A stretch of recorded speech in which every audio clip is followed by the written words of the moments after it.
Wie ist das, Kreativcoach zu sein und unter anderem auch schon 2 Bücher geschrieben zu haben, darunter auch ein Kinderbuch? Genau darüber wird euch Dennis gleich alles erzählen und nicht wundern, es ist der Dennis aus dem Video vom Dienstag. Wenn ihr das noch nicht gesehen habt, schaut es euch auf jeden Fall an, es ist entsprechend verlinkt.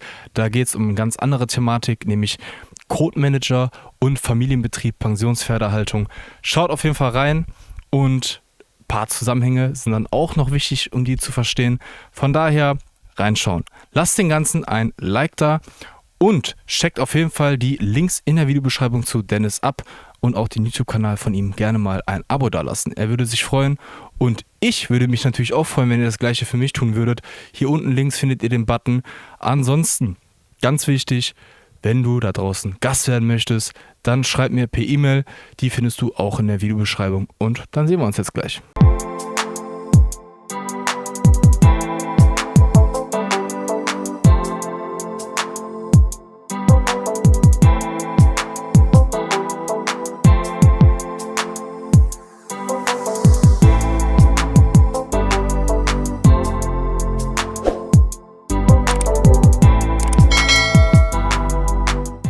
Dann machen wir jetzt weiter hier mit dem zweiten Teil und legen direkt los mit den Fragen, weil jetzt dreht sich ja hauptsächlich alles um dein Thema Podcast, den du ja auch noch nebenbei machst.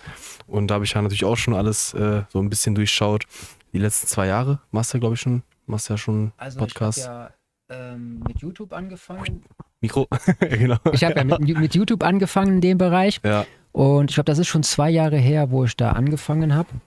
Und im gleichen Schritt habe ich gedacht, wie kannst du denn noch mehr Menschen erreichen in dem Bereich? Ne? Mhm.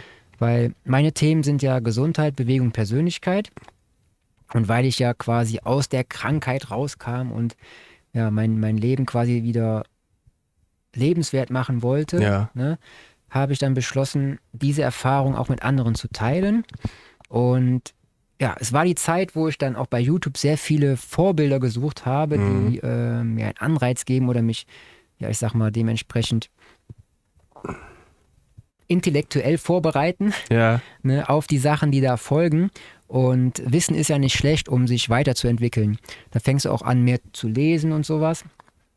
Und da hat mal jemand gesagt, ja, jeder kann ein Buch schreiben. Und dann habe ich dann auch mal angefangen, selber ein Buch zu schreiben. Genau, Ne? deswegen die Bücher hier. Ja, genau. Das eine ist übrigens, wie heißt das? Ist ja ein Kinderbuch. Faulpelz und Faulpelz, lösungsorientiert. Ja. Genau. Und das andere kannst du ja vielleicht auch nochmal kurz mal namentlich. Genau, das Lasterleben der anderen. Ne? Das ist quasi eine Zusammenfassung auch von allen Dingen, die ich in der Zeit verarbeitet habe. Auch mit allen verschiedenen Einträgen und Träumen aus meinen Tagebüchern, die ich da verfasst habe. Ne? Ja. Also sehr, sehr interessant, weil ich da auf die verschiedenen Charaktere der Menschen eingehe, ne? Und ich habe da durchgehend positiven Sinn reingebracht. Das heißt, keine negativen Beispiele, sondern immer im Guten gedacht. Ne? Viele sagen ja immer, so ein Scheiß, Ja. gut ausgedrückt. Ne? Und ich sage, ja, ne? Also was kann man anders benennen, um einen Zustand zu beschreiben?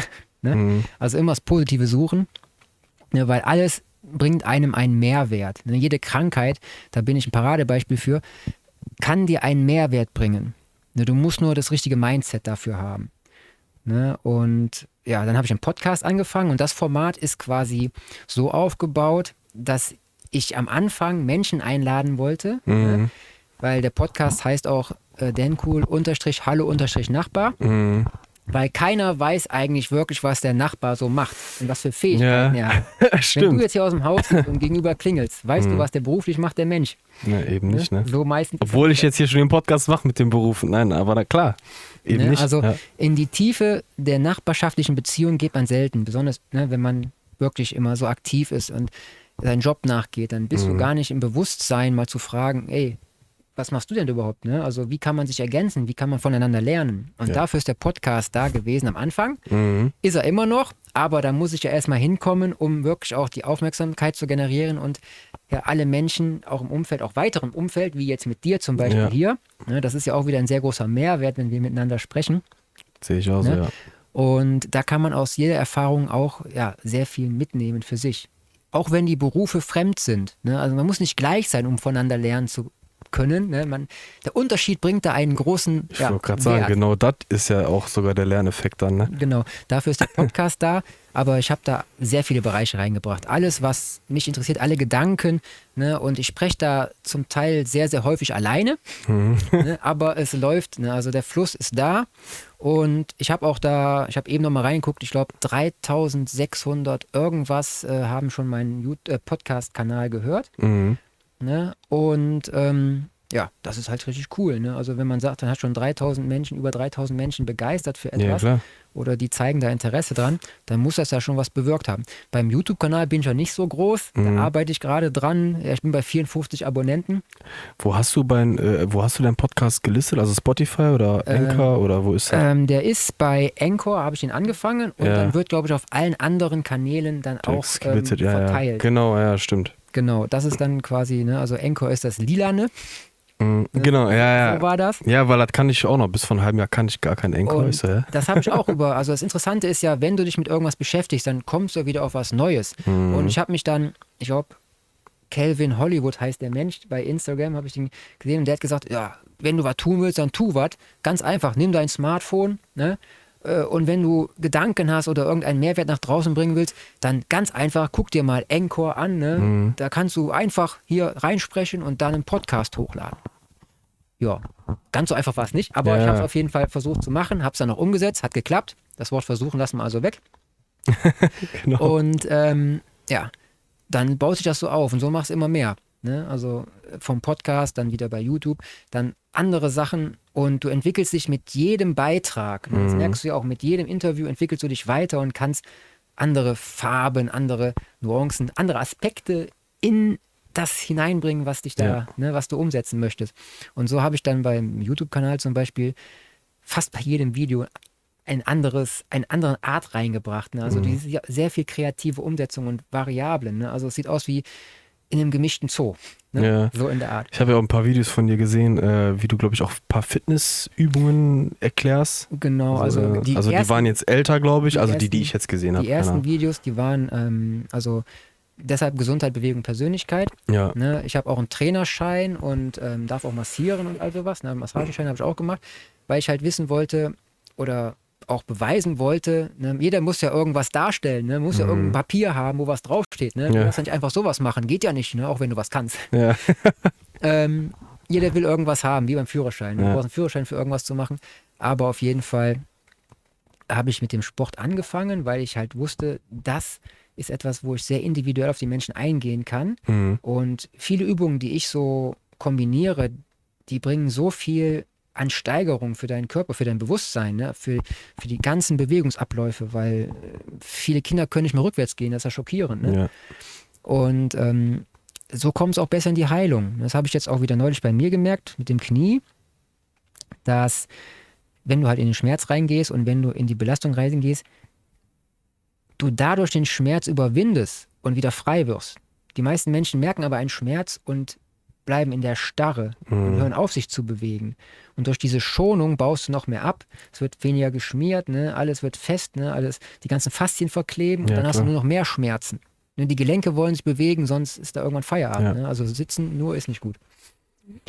Und das waren die ersten Videos, dass ich da einfach mal draußen rumgelaufen bin, ein paar Sachen gemacht habe, ne? Oder im Gymnastikball oder sowas alles. Ne? Und dann wurde es aber mehr. Ne? Dann habe ich mich für andere Menschen interessiert. Dann kam Maxim Mankiewicz dabei, Bodo Schäfer, dann Tobias Beck.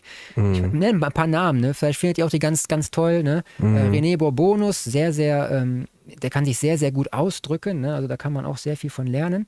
Auch Thorsten Havener ist auch noch dabei. Ne? Also da gibt es so viele Menschen, die mir einen Mehrwert gebracht haben. Ne? Und ich glaube, viele kennen Gedankentanken. Ja. Ne, ist jetzt Creator. Das hat mich quasi aufgebaut und in ein anderes Bewusstsein gebracht, um dann quasi auch so ein Buch zu schreiben. Ne? Und man darf sich nicht aufhalten lassen. Das ist ein ganz wichtiger Grundsatz, den ich habe. Egal, was dir jemand entgegenbringt, ne? Du kannst dann aufgeben, wenn dich einer beleidigt, dich klein macht, ne? Und in den Mangel gehen und kuschen und dich einschließen, oder du sagst dir, ey, da ist noch Verbesserungspotenzial, ne? Oder der im Gegenüber, der redet nur Mumpitz. Ja.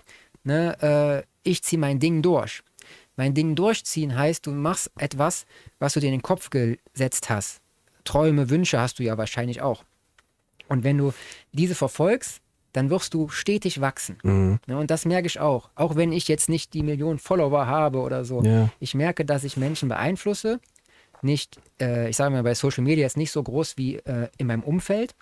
Aber wo ich zum Beispiel bei den Sportkursen damals war, ne, wenn du da, ich sag mal, fast der einzige Mann bist in der Gruppe, ne, weil Männer sich nicht trauen, solche Bewegungen zu machen. Ich bin gestorben bei den Frauenübungen. Die Muskeln hatten man nicht, ne? Aber ich habe es durchgezogen. Und du kannst dann die Frauen auch begeistern und die Menschen, die da sind.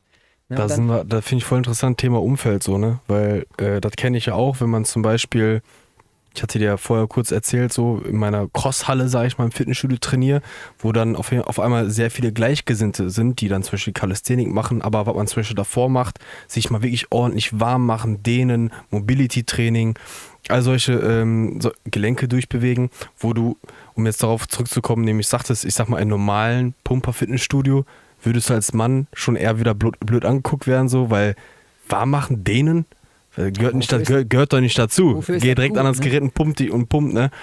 Und deswegen, Thema Umfeld auch. Das spielt natürlich da entsprechend eine wichtige Rolle. Ja, Ne? also Umfeld ist das absolute Muss, um sich zu verbessern. Du kannst dich natürlich auch im Schlechten verbessern. Ne? Also schlechtes Umfeld, schlechte Verbesserung. Ja. Das ist negativ. Ne? Also guck, wenn du was verändern willst, was sind, ich sag mal, deine 5, 6 Menschen um dich rum? Ja. Ne? Und ich habe mich ja lange eingeschlossen, auch wo ich das Buch geschrieben habe. Da war ja nicht viel mit irgendwie. Aber ich war nicht einsam. Ich war zwar alleine, aber nicht einsam. Ja. Und das ist ein großer Unterschied. Du musst Definitiv. mental stark sein, um Dinge umzusetzen. Ne? Und wenn du in deinem Umfeld, ich sag mal, Menschen hast, die dich immer nur dazu bringen, aufzugeben, dann frag dich doch mal, warum ist das so? Ist das so, weil die sich selber nie getraut haben, ihre eigenen Träume und Wünsche zu realisieren und dich jetzt dann auch noch daran hindern wollen, weil sonst würden sie dich ja verlieren? Ne? Oder warum ist das so? Ne? Und dann darf man sich dann wohlgewollt auch von diesen Menschen verabschieden. Ne? Also man merkt auch, ne, dass man, wenn man sich entwickelt, dass viele Menschen gehen. Meistens sogar freiwillig, ne, weil sie nichts mehr mit dir anfangen können.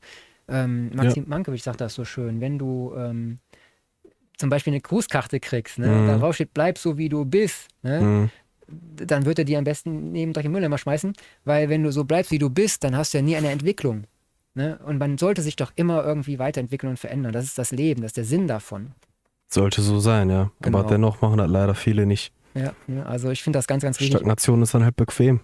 Das stimmt. Ich weiß jetzt gar nicht, also die meisten Menschen bleiben stehen. Ne? Also man soll auch mal in die Ruhe kommen. Ne? Also das mache ich auch. Ich meditiere abends mal mit der Rotlichtlampe auf dem Bett. Ne? Eine Hand hier, eine auf dem Bauch. Und dann geht es in die Atmung rein. Ja. Ganz, ganz gut, um runterzukommen. Ne? Also wenn ihr wirklich einen stressigen Beruf Der Atmung habt, kannst du so viel steuern. genau, dann geht die Übersäuerung raus. Nasenatmung ganz wichtig. Nicht nur durch den Mund. Es gibt Menschen, die atmen, habe ich beobachtet, 60 Mal durch den Mund in der Minute. Ganz flach. What? Krass. Und haben Stress ohne Ende. Und ich habe mich gefragt, kann ja nicht richtig sein, ne? Nee, Und vor allem 60 Mal. Sobald du dann durch die Nase atmest, dann kommst du wirklich in die Ruhe, dann kommst du aus der Übersäuerung raus, du kommst auch in eine Fettverbrennung. Die meisten Menschen haben ja Gewichtsprobleme, ne, weil sie halt meinen, sie wissen nicht, was sie falsch machen. Ne? Aber man kann mit der Atmung, ohne jetzt Sport zu treiben, schon sehr, sehr viel anregen.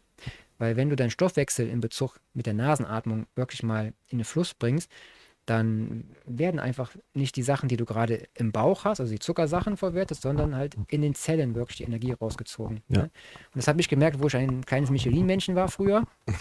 Also wirklich, ne, ziemlich klein, ziemlich rund, ziemlich viele Rollen. Und dann hatte ich halt diese OP mit dem Blinddarm. Dann konnte ich quasi, das musste auch von innen nach außen verheilen, also nicht lecker. Ne?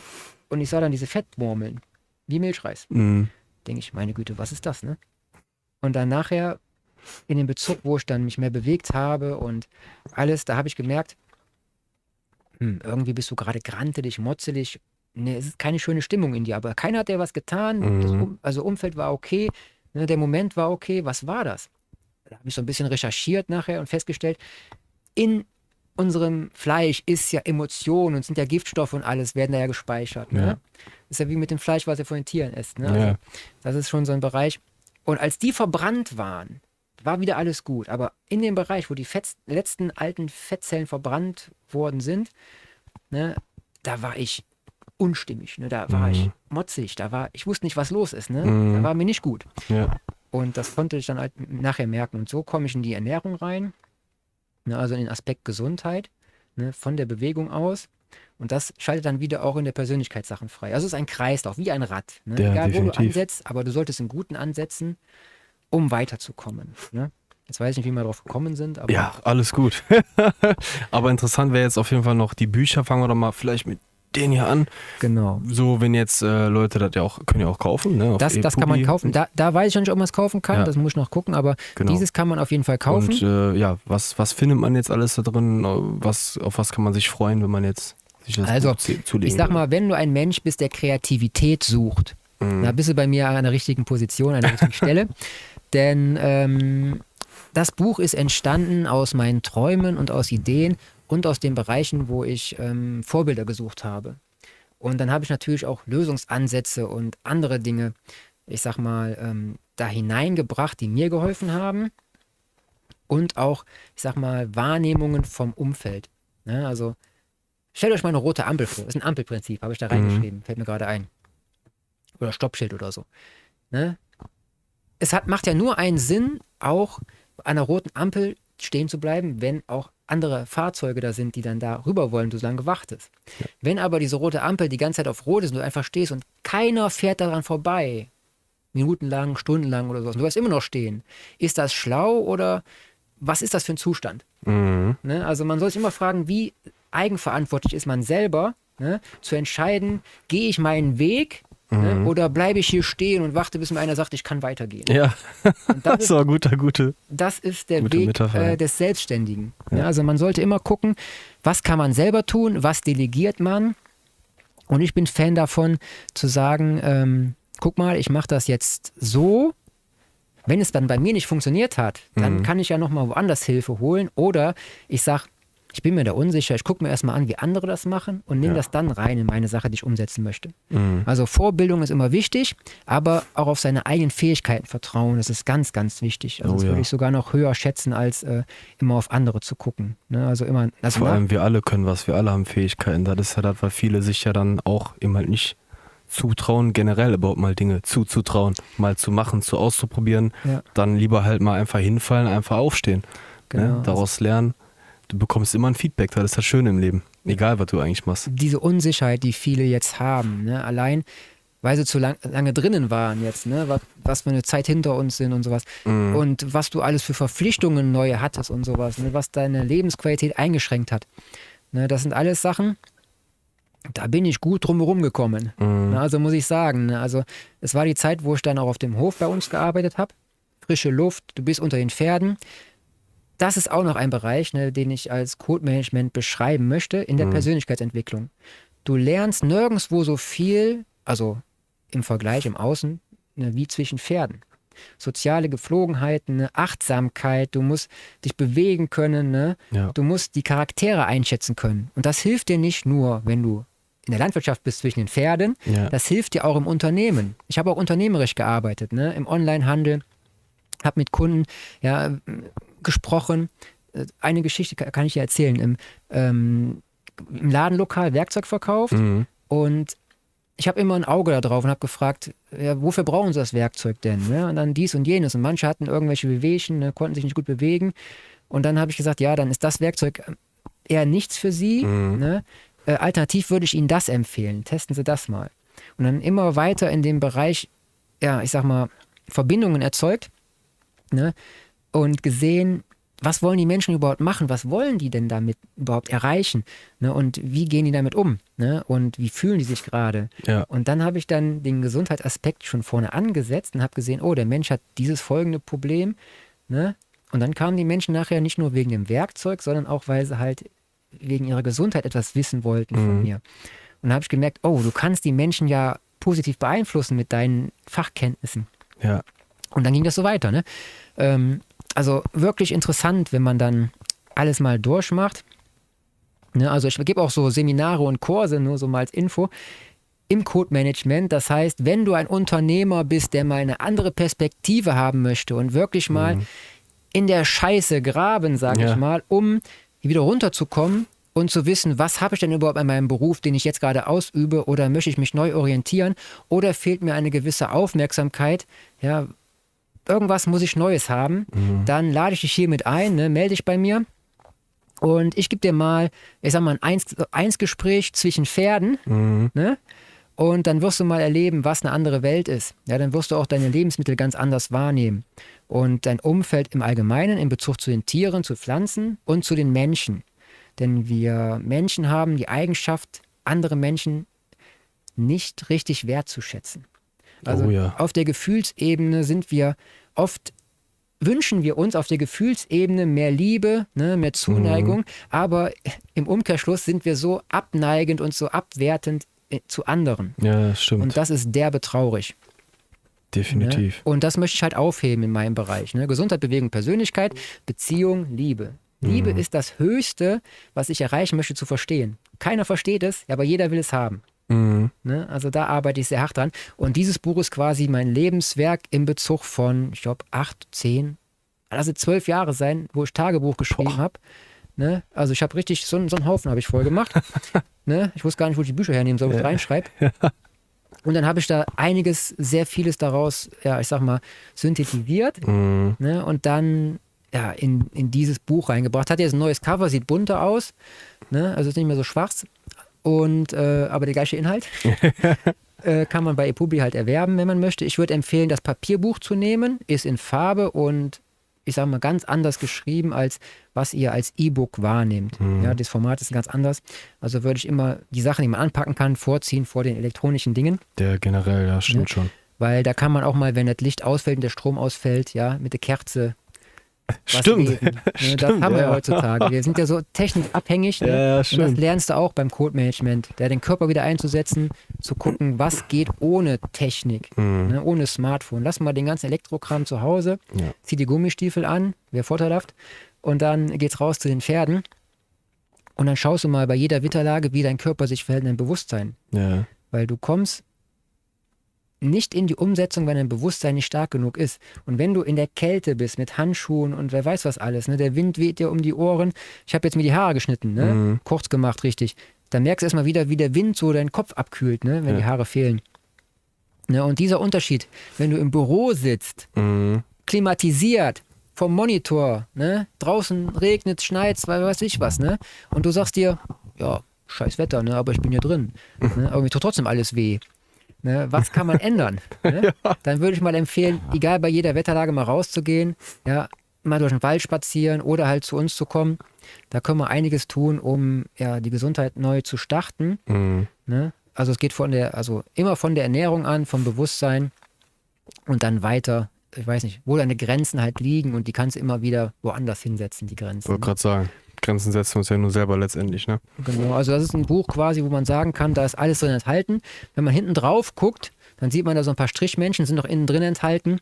Ja, also einer, der vom Auto überfahren wird, einer, der seine Hosentaschen rauszieht, sagt kein Geld, einer, der mit dem Handfinger Geld in den Tresor kehrt, dann eine schwangere Frau, ein Mann, der unselbstbewusst geht und 2 Käbbelnde und einer, der im Bett liegt, ne? Sowas in der Art. Aber ja, oder einer, der im Bürostuhl sitzt und nichts tut. So. Es geht immer um unser Mindset, wie wir etwas wahrnehmen. Ne? Und du kannst der ärmste Mensch sein, ja, wo andere meinen, du wärst arm, aber du fühlst dich reich. Oder du kannst der reichste Mensch sein und andere sehen dich als reich, aber du fühlst dich selber arm. Ne? Also es ist immer eine Sache des Bewusstseins, was fängst du mit deinem Umstand an? Und die meisten wissen gar nicht, was sie für einen Umstand haben. Ja. Das ist ja das Traurige. Ne? Also immer erstmal sich selbst definieren. Und bis ich mich selbst definiert habe, war das ein ganz langer Weg. Da habe ich auch, ne? Vorbild war Bodo Schäfer in dem Fall. Ne? Der hat mal gesagt, man muss ja erstmal wissen, was man selber macht, ne? Damit man anderen Menschen weiterhelfen kann. Ne? Wer ist man überhaupt selbst? Ja, genau. Da muss man sich überhaupt mal die Frage stellen. Ne? Ja. Aber in den Alltagstrott kommen ja die meisten Menschen auch gar nicht mal dazu. Ja, die Fragen stellen, ganz, ganz wichtiger Bereich. Wer stellt sich selber Fragen heutzutage? Die meisten wollen nur noch Antworten haben. Ja. Ne? Also du wirst nicht lösungsorientiert, wenn du dir keine Fragen stellst. Ne? Also in diesem Sinne ist das ganz wichtig, ne, dass man da mal mehr Energie reinsteckt, ne, sich Fragen zu stellen. Kannst du ja gerne nochmal zu dem Buch was sagen? Genau. Wie kam es dazu? Das ist jetzt die abgespeckte Version von einem Kinderbuch, was ich für Erwachsene, Familien, Kinder entwickelt habe. Ja, das sind die Faulpelze. Und die Faulpelze sind lösungsorientiert, also im Blick auf die Zukunft hin. Erst hängen sie am Baum, also in dem Buch ist es ein Bilderbuch, ja, mit wenigen Sätzen für die Kinder. Und der Vater, der hängt vom Fernseher, die Mutter, die ist mit der Freundin am Telefonieren, dann die große Schwester, die guckt YouTube-Schminktipps, der andere, der ist an der Playstation an Zocken und die kleinen Kinder, die hängen so vom Baum und dann auf einmal sehen sie eine Pfütze auf dem Boden. Erschrecken sich, fallen vom Baum. Und dann gucken sie sich um und sehen eine ganze große Welt. Und dann gehen sie los. Und auf ihrem Weg, ne, da überstehen sie sehr viele Hindernisse, ne, lernen Fledermäuse kennen, lernen, weiß ich nicht, was alles kennen. Auf jeden Fall ein Bär und ein Biber, ne, sehen sie auf einmal als Statuen in so einem Tal. Dann kommt so eine Wildbärenhecke mit so einem See mit Orangenbäumen und einem Holzhütte, ne? Und dann gehen die so weiter und dann klopfen die an dieser Tür und dann macht ein Bär auf mit Franzosenhut, so ist die Story dann. Und dann fragt er, was die Kinder möchten. Und dann erst so leise, ne? Wir möchten von dir lernen, wie du das gemacht hast. Ne? Und dann sagt der Bär, lauter müsst ihr sprechen, damit ihr auch gehört werdet. Ne? Ja. Also der erste Ansporn für die Persönlichkeit. Nur wer deutlich spricht, ja, der wird gehört. Wer klein ist, ne, und sich immer nur in die Ecke verkriecht, dem schenkt man keine Aufmerksamkeit. So. Und dann gehen sie rein, irgendwann kommt der Biber dazu und in der Zwischenzeit gucken sie im Regal so Bücher, wo dann die Geschichte von Bär und Biber drin stehen. Ne, wie die das alles gemacht haben. Es war vorher eine Wüste, dieses Tal. Ne? Also war nix, kein Wasser und sonst was alles. Die Holzbude war kaputt. Ne? Und die Bär und Biber haben sich auf so einem Seminar kennengelernt für ich sag mal, Terraforming, ökologische Anbau, wie man Pflanzen behandelt, wie man die Welt wieder fruchtbarer macht, was für Techniken es gibt, um die Welt besser zu machen. Und dann haben die zusammengeschlossen, wurden Freunde und haben dann dieses quasi umgesetzt in diesem Tal. Natürlich mit viel Frustration, ne, wenn die Pflanzen eingehen und all sowas. Aber das ist der Hintergrund davon. Du musst selber etwas tun und es versuchen und immer wieder neu, bis du erfolgreich bist. Ja, das ist die Story. Vor allem hinten steht ja ein genialer Satz drauf, den ihr jetzt nicht lesen könnt. Verbinde Erfahrung und Gefühl. Finde ich wirklich genial. Ja? Ja, weil viele ja auch Dinge erfahren, aber dann ja nicht in die Reflexion gehen und somit eigentlich auch gar nicht das Gefühl dadurch wirklich dann nochmal bewusst wahrnehmen. Ja, wenn ich jetzt irgendwo auf ein Konzert gehe oder sage, geil, dann hast du eigentlich nur 1-2 Sekunden ein High-Gefühl.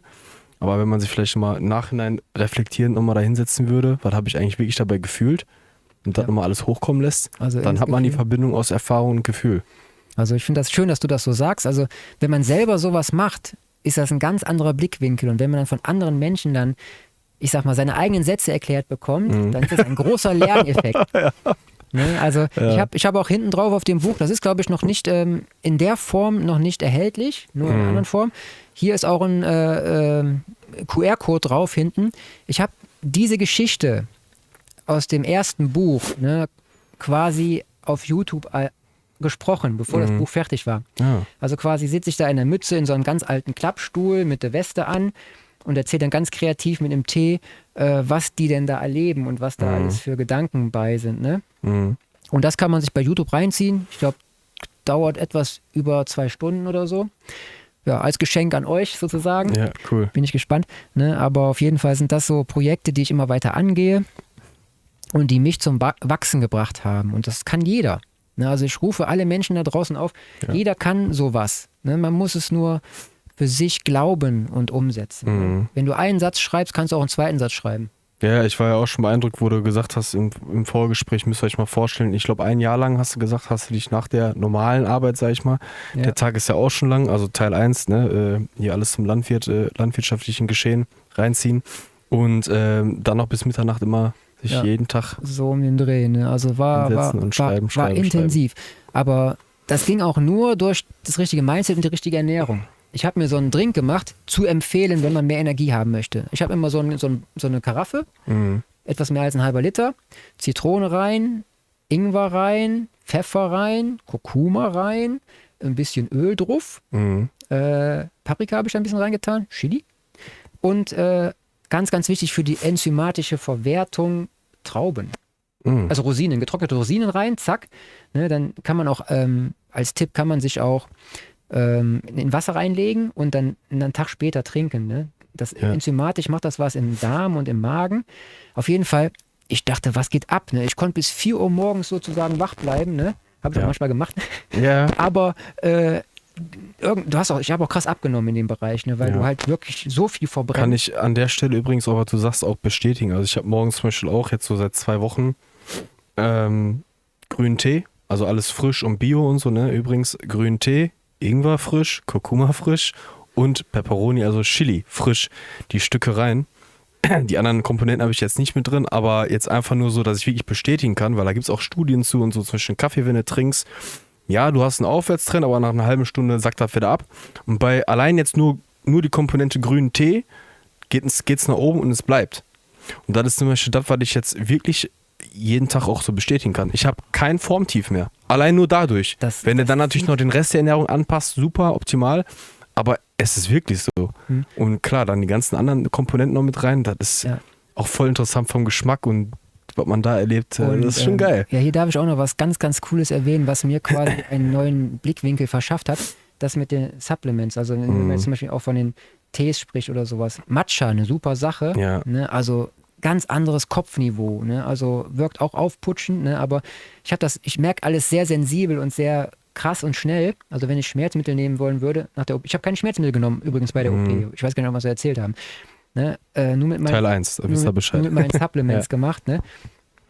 Und jetzt habe ich den Faden verloren. Auf jeden Fall, wenn ich den Kram genommen habe, die Supplements, ne, dann baut der Kopf viel mehr auf. Also du bist viel wacher, durchgängiger. Und genau, das hat mich dazu gebracht, mehr in die Gesundheit zu kommen, weil Patrick Strohbach, sagt der Name was? Nee, sagt mir nichts. Rohveganer am Limit, purer Zell. Sagt mir nichts. Der ist total cool. Der hat mich wachgerüttelt in seinen Sachen, deshalb esse ich auch Sprossen. Deshalb kam ich auch auf die vegane Ernährung. Ne? Also wenig Fleisch, also eigentlich gar kein Fleisch. Ja. Ne? Angefangen zu keimen, ne? Habe ich meine eigenen Sprossen gemischt und sowas. Aber genau das war das. Durch die Supplements, die ich immer getestet habe von dem, ne, merkte ich, das wirkt so und so. Da ist die Wirkung so, dann kann ich das auch anderen empfehlen.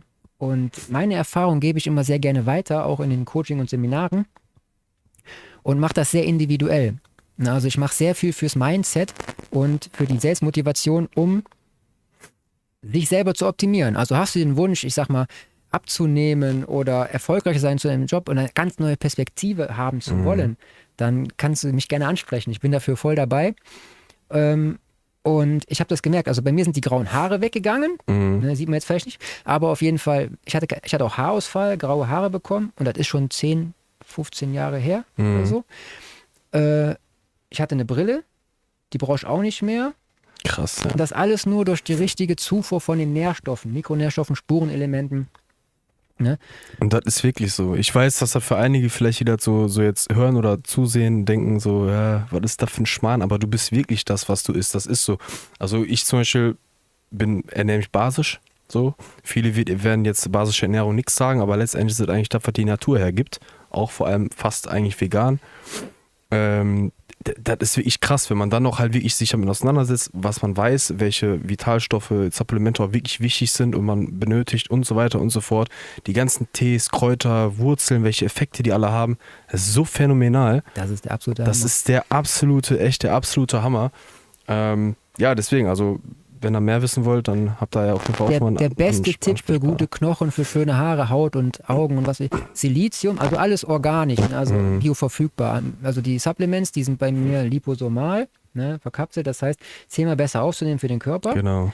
Ne, und allein durch das Silizium und das Calcium aus der Sango-Koralle, ne, was ich genommen habe, um meinen Knochenbruch besser zu heilen, ne, das wirkt so viel energetisierender. Bei den Pflanzen ist Silizium dafür da, dass die Haut, also die Schicht der Haut stärker wird, stabiler, größer. Ja, das heißt, bei Sturm nicht so schnell abknickt.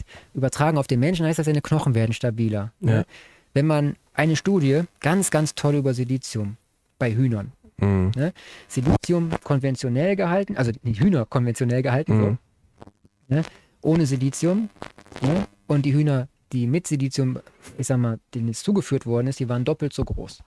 In Bezug auf den Menschen ist das, wenn du frühzeitig die richtigen Elemente zu dir bekommst, also Silizium in dem Fall war das, die Gehirnentwicklung wird sowas von unterstützt. Ne? Also es ist unglaublich, was die richtigen Grundelemente für euch im Körper bewirken können. Ne? Ja. Viele Depressionen, die gäbe es gar nicht, hättest du die richtigen, ja, ich sag mal Vitamin D, ne? Und all sowas. Ne? Also kann man ganz weit ausschweifen, müssen wir ja jetzt hier nicht. Ja, ist wirklich so. Da könnte man echt eine komplett andere Folge drüber machen, 3 Stunden reden, wenn man halt hier einen entsprechenden Gesprächspartner dazu hat, die natürlich auch damit sich auseinandergesetzt haben, weil da ist wirklich so ein Spektrum. Genau, das bricht jeden Rahmen auf. Ja, ne? wirklich. Also das ist so interessant.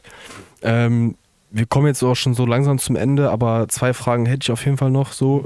Einmal auch nochmal so in Verbund, um Teil 1 reinzuholen, den ihr auf jeden Fall einschalten müsst, um sowieso Zusammenhänge dann hier zu verstehen. Die Akzeptanz und Ansehen in der Gesellschaft, jetzt puncto nämlich deiner Selbstständigkeit bzw. Familienbetrieb. Wie sieht das da so aus und auch generell, wie sieht so die Akzeptanz und in der Gesellschaft aus, wenn du, keine Ahnung, irgendwo bist halt fremd, sag ich mal, seit Neuestem, dann lernt man sich erkennen, dann sagst du, ich mach das und das. Wie kommt das so rüber? Was für Fragen werden vielleicht gestellt? Wir waren ja in Teil 1 so bei diesem typischen, ist ein Bauereffekt so, ne? Genau. Und aber auch so in Bezug jetzt auf dem, was du hier so machst mit deinem Podcast, wenn einen vielleicht auch so wie, ich bin ja jetzt selber in der Thematik auch drin, Persönlichkeitsentwicklung oder das sind ja alles Dinge, die mich ja auch interessieren, aber auch keine Ahnung, wenn hier einer erzählt von Tees und Wurzeln und die ganzen Effekte, viele würden ja, vielleicht sagen sie das nicht, aber würden denken, was ist das denn für ein Vogel? Aber ne, Genau. Ich spreche es einfach mal so aus, weil viele würden wahrscheinlich dann so reagieren. Und wenn du dann auch von deinen Büchern und so erzählst, was kommen da so für Reaktionen in diesen beiden Bezügen so? Also wenn ich das mal zurückreflektiere, ich habe ein Buch geschrieben. Oh, schön! Ja. Ne? Was ist das denn für ein Buch? Dann zeigst du das Buch. Ja. Viele Buchstaben. Ne? Was steht denn da jetzt genau drin? Ich sage, das kannst du selber erfahren. Das hat was über Persönlichkeitsentwicklung zu tun und Gesundheit und so. Menschen entgeistern sich so schnell. Die tun oberflächlich immer so, als würde die das interessieren, aber dann drehst du dich um und dann wird über dich gelästert. Wie du auch schön gesagt hast, die wollen ja nur noch heutzutage eine Antwort haben. Genau. Also Ne, die Pille, um alles zu beheben. die wollen ja direkt wissen, was geht jetzt in dem Buch. In einen Satz am besten. Genau, aber wie man so schön sagt, der Weg ist das Ziel. Ne? Also du baust keine Resilienz auf, kein Eigenschutz, kein Erfolg, wenn du nicht selber einen Weg gehst. Und was ich immer wieder merke, ich glaube, ich bringe zu viel Energie rüber und das schreckt viele Menschen ab. Anscheinend bin ich auch sehr sensibel in dem Bereich, sehe ich immer sehr viel, aber durch mein Energieniveau, was ich rüberbringe, schrecke ich sehr viele Menschen ab. Im Endeffekt ist es aber auch gar nicht so schlimm, weil die Menschen, die ich ansprechen möchte, die bleiben dann ja auch. Die wollen sich auch verändern. Ne, die Menschen, die sich nicht verändern wollen, die hören mal kurz hin. Ja, der redet da irgendwas, ne, aber das ist mir dann irgendwie doch zu anstrengend. Ne, also wenn man schon ein paar Übungen zeigt, ne, ich habe so ein paar Übungen auch bei YouTube mit Ägypter und so ein Kram, einfach mal den Körper richtig bewegen und mal die Sache durchzuziehen, um mal wirklich alle Sehnen, Bänder und sowas mal gangbar zu machen, das ist manchen schon zu viel. Ich habe mal im Büro jemanden empfohlen mit der Atmung der Nase, ne, dass er das machen sollte, weil er halt wirklich sehr viel Bauch hatte und flach geatmet hat und sowas. Ich sage, du wirst auch viel mehr Aufmerksamkeit haben, viel mehr Energie, wenn du einmal kurz etwas umstellst. Ja. Ich habe das mal eine Minute probiert, hat der gesagt, das war mir zu anstrengend. Ja, aber was denn mit dem Leben? Eine Minute. Genau. Also man atmet die ganze Zeit unbewusst. Das ist ja das Schöne, dass man auch allein so die Achtsamkeit dadurch dadurch halt, also überhaupt in die Achtsamkeit geht. So wollte ich das sagen. Gibt auch so kleine Basic-Tricks, zum Beispiel morgens mal mit der nicht dominanten Hand die Zähne zu putzen. Genau. Also und verbindet auch wieder neue Stränge im Gehirn, Neuronen, und weil das Gehirn ist ja Plastizität hat es ja, also, und baut ja immer auf. Da muss man aber halt alles wissen, so, ne? Aber selbst da gibt es 100% schon Leute, die sagen, boah, nee, das ist jetzt irgendwie ein bisschen unangenehm, jetzt halt in meinem Fall zum Beispiel mit links Zähne zu putzen, als halt wie gewohnt mit rechts. Aber wie du gesagt hast, wo willst du dann überhaupt in dein Leben mal ansetzen, wenn das schon zu viel ist? Ja, also das mit dem Händewechseln, da habe ich nicht die Probleme mit. Also ich habe auch mit links Handball gespielt, ne, und ich schreibe mit rechts. Ne, also so Mischmasch habe ich immer drauf. Ja. Auf jeden Fall ist das wichtig, wirklich Abwechslung ins Leben reinzubringen. Ne? Also was ich immer morgens mache, das Erste, wo ich mein Mindset mit umprogrammiere, ist, Ich fange an zu grinsen, strecke die Hand hoch und sage, heute wird ein guter Tag. Ich schenke den Menschen ein Lächeln, ich bringe die Menschen zum Lächeln. Ich wachse über mich hinaus. Und bevor mein Unfall war, bin ich hochgesprungen, habe dann ein paar Kniebeugen gemacht, Liegestütze und sowas. Ja, geil. Arbeite ich gerade wieder dran. Aber ich habe bei mir auch im Zimmer so eine Stange oben dran gemacht, wo ich Klimmzüge machen kann. Weil das war immer mein Ziel früher als kleiner dicker Junge, ne, einen Klimmzug zu können. Da hing ich im Kuhstall, ich glaube, das steht auch drin, ich im Kuhstall wie eine Boje und habe versucht, mich da hochzuziehen. Ne? Ja. Und dann ist es. Die Schultern habe ich ein bisschen bewegt bekommen, aber ging nicht weiter. Und das war halt mein Ziel. Und jetzt kriege ich das richtig gut. Ich kriege die Beine hochgehoben, ich kann die Beine nach oben machen. Ne? Also wer sich ändern will, der kann sich auch sehr, sehr wirklich ändern. Ja. Ne? Also das ist immer machbar. Ne? Der Wille. Ne? Gibt so ein paar Sätze, die halt auch wirklich, wo was dahinter steckt. Ne? So dieses, wir setzen uns nur selbst Grenzen. Ja, das ist wirklich so. Nur du setzt dir selbst die Grenzen. Immer und überall. Ja. Und ist einfach so. Man muss halt über die Traumas, die man in seinem Leben hat, hinwegkommen. Du musst, ich sag mal, wenn du Höhenangst hast, dann musst du dich eine Höhe begeben und mal von oben schauen, was ist denn wirklich das, was mir Angst macht. Ne? Also ich will jetzt nicht die Menschen, die wirklich Angst haben, dazu zwingen, sich irgendwo draufzustellen oder sowas. Das kann gefährlich sein. Ja. Aber man kann einfach mal eine Stufe höher gehen und gucken, was passiert. So, dass du wieder sicher bist, dass du runtergehen kannst. Ja.